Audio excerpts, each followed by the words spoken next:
هذا الفيديو دزوه لكل طلاب الثالث متوسط. جبت لكم احسن روتين يومي يفيدكم يخليكم تطلعون معدل عالي وخاص بيكم. تعالوا وياي.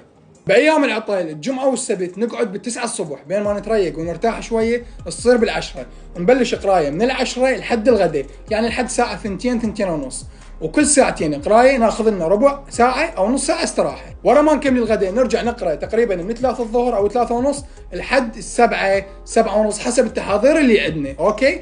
وكل ساعتين همينه نفس الحاله، نص ساعه او ربع ساعه استراحه. ورا العشاء يعني من 9 ونص تقريبا لحد 12 نراجع الدروس اللي قريناها الصبح والظهر. ليش؟ لان المراجعه اهم شيء والتكرار ضروري بالثالث. اما هسه بايام الدوام سواء دوامك صبحي او ظهري ترجع تتغدى وترتاح بساعه وتنام ساعه.